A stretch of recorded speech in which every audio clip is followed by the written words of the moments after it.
Hi, welcome back to Mechanic Garage. Something a little bit different.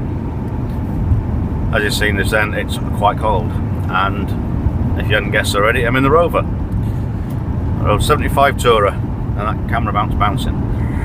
Sorry about that. So, taxied it this morning, so actually use it, and I'm going out on a breakdown. Daughter's car. I called in the other night and said it was running rough.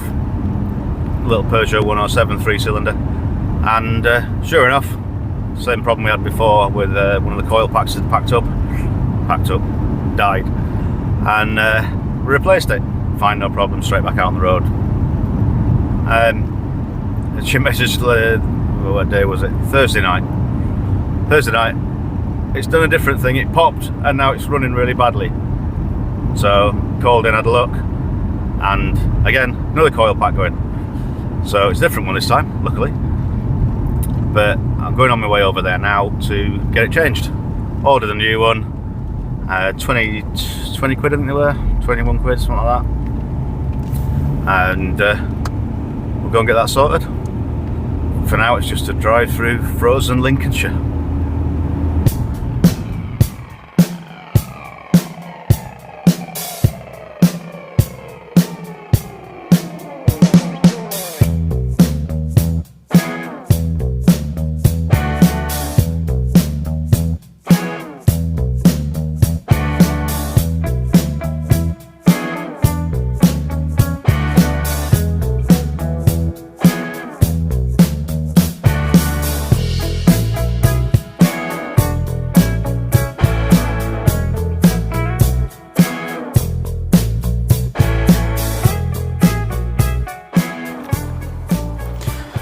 There we are. You've probably seen this before on the channel.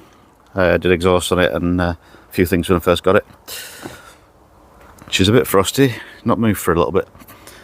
So I'll get the bonnet open and show you how easy they are to do.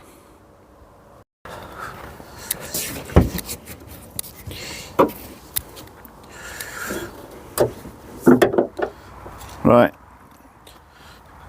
These engines, Toyota Aygo 107 and Citroen C1, are all 3-cylinder. I believe they are Daihatsu derived. Got the clips there, that squeezy clip, but most of them they'll come undone, lift off anyway. And there's your coil packs.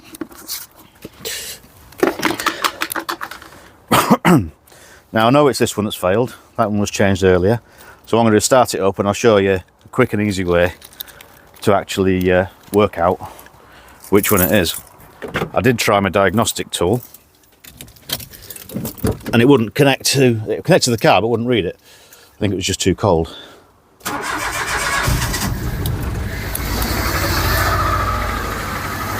Yeah, running rough as hell. If we disconnect another one,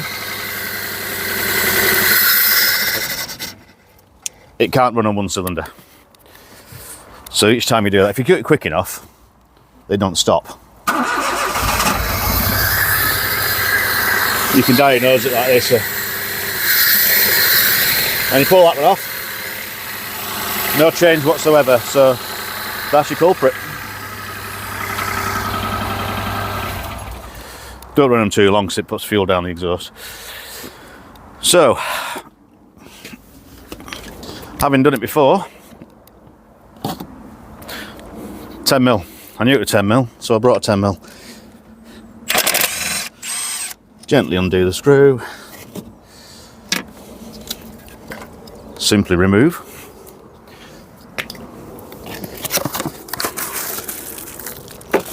Amazon's finest, but it's the same as the other one. And that was replaced back in August. So I figure if it's lasted that long. They do vary in price a lot. End of that, over the plug. You feel it go into the right place. Could probably do this in 30 seconds start to finish. Just give that a nip. Click it back on. Start her up and hopefully it works. Well, it better do. or I'm going to give it up as a bad job. There you go. Still rough, but it's a 3-cylinder, so it will be.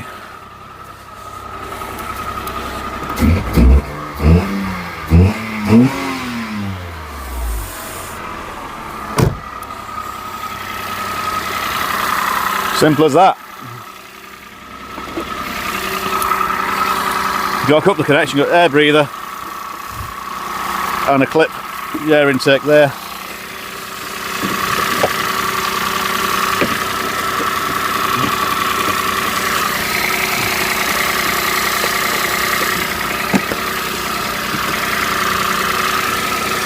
There's a make sure that goes back over that.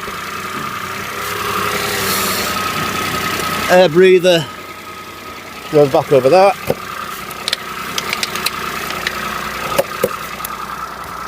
Clip back in. All done.